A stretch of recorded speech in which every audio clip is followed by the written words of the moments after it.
जब पकवान बना रहे थे, भगवान ने पूछा मैया ये पकवान आज क्यों बना रहे हैं? मैया ने कहा बेटा ये पकवान क्यों बना रहे हैं ये बात अपने बाबा जी से पूछो, नंद बाबा से पूछो। तब भगवान कृष्ण नंद बाबा के पास गए और कहने लगे बाबा ये आज विशेष पकवान क्यों बन रहे हैं? विशेष प्रकार के व्यंजन, 56 प्रकार के भोग और 4 प्रकार के पदार्थ ये क्यों बना रहे हैं? तब नंद बाबा ने कहा बेटा पर्जन्यो भगवान इंद्रो मेघस्तस्यात्ममूर्तयः देवी वर्षन्ति भूतानां प्रवीणं जीवनं पयः। हे मेरे प्यारे लाल, भगवान इंद्र मेघों के स्वामी हैं और वे जल की वर्षा कराते हैं। जिन द्रव्यों से हम इंद्र की पूजा करते हैं और वे द्रव्य इंद्र के बरसाए गए जल से उत्पन्न होते हैं। अन्नाद भवन्ति भूतानि पर्जन्याद अन्न संभवा यज्ञाद भवति पर्जन्यो यज्ञ कर्म समुद्भवा। अन्नाद भवति भूतानि, अन्न से सभी प्राणी पलते हैं, सब प्राणियों का प्राण अन्न पर निर्भर है। और अन्न जो है बारिश से उत्पन्न होता है। पर्जन्याद अन्न संभवः, जब बारिश होगी पानी के संसर्ग के द्वारा अन्न की उत्पत्ति होती है। और यज्ञाद भवति पर्जन्यो, और यज्ञ करने से बरसात होती है। यज्ञ कर्म समुद्भवा, इसलिए यज्ञ करना चाहिए। तो बेटा इंद्र की आज हम पूजा करते हैं, ये हमारी परंपरा है। इंद्र याग करते हैं, इंद्र की पूजा करते हैं। तो भगवान कृष्ण ने कहा कि पिताजी कर्मणा जायते जंतो कर्मणैव विलीयते सुखं दुःखं भयं क्षेमं कर्मणैव विपद्यते। हे पिताजी, जीव अपने ही कर्मों के द्वारा, अपने कर्मों के अनुसार ये सुख दुख को भोगता है।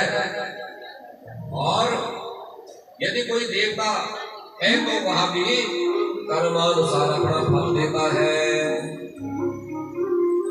जब भगवान श्री कृष्ण ने इंद्र की जगह गोवर्धन की पूजा करने का आदेश दिया और इस प्रकार से इंद्र का यज्ञ रोक दिया और गोवर्धन भगवान की पूजा करने को बताया कि पिताजी ये गोवर्धन पर्वत हमें हवा देता है, पानी देता है, इसमें वृक्ष हैं, पेड़ पौधे हैं, फल औषधियां हैं, हरी हरी घास है और सब कुछ हमें गोवर्धन देता है, इसलिए हम गोवर्धन की पूजा करेंगे। और सारा पकवान बनाया और गोवर्धन भगवान की पूजा करी। भगवान को 56 प्रकार के भोग लगाए।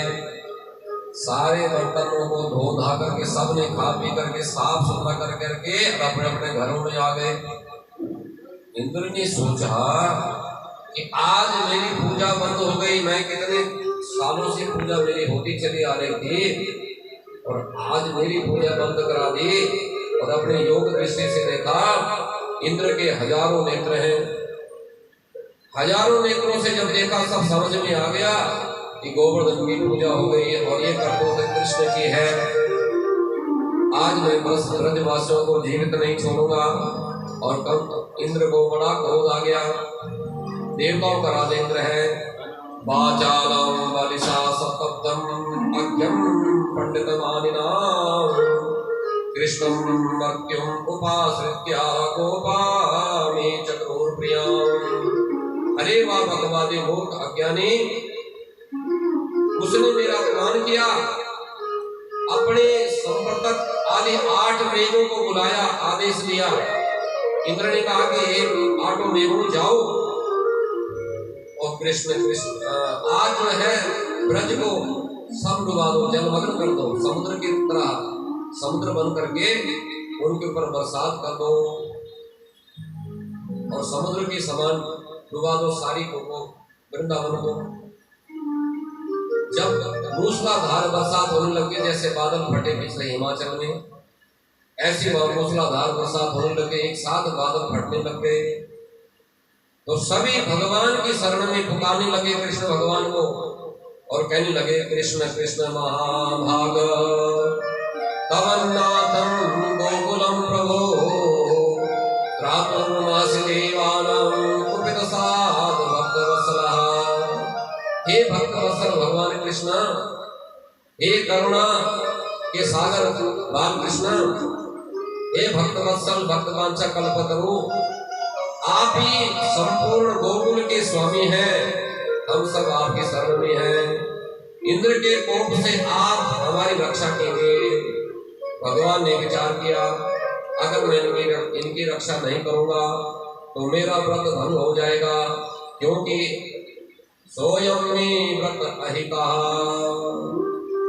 भगवान ब्रजवासियों को लेकर के गोवर्धन भगवान के शरण में आए और गिरिराज धरण प्रभु तुम्हारी शरण, गिरिराज धरण प्रभु तुम्हारी शरण, गिरिराज धरण प्रभु तुम्हारी शरण, गिरिराज धरण प्रभु तुम्हारी शरण, प्रभु तुम्हारी शरण, प्रभु तुम्हारी शरण, प्रभु तुम्हारी शरण, प्रभु तुम्हारी शरण, गिरिराज धरण तुम्हारी शरण, गिरिराज धरण प्रभु तुम्हारी शरण।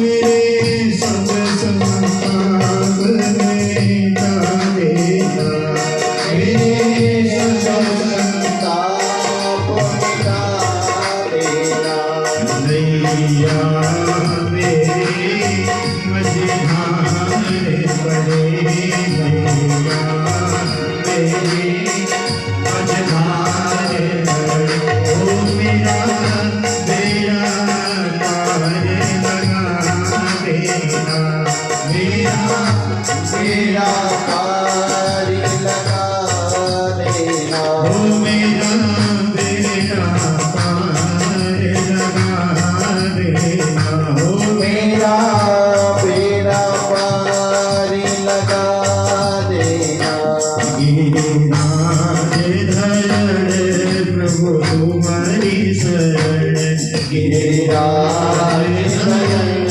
प्रभु तुम्हारी शरण, गिरिराज धरण प्रभु तुम्हारी शरण, गिरिराज धरण प्रभु सबके देखते देखते 7 वर्ष के कन्हैया ने 7 कोस के पर्वत को बरसाती छाते के समान एक हाथ से उखाड़ करके धारण कर लिया। इत्युक्तेन हस्तेन कृत्वा गोवर्धन अचलम् दधारलीलया कृष्णश्छत्रकमविबालकः। नक्तपद्मनाभं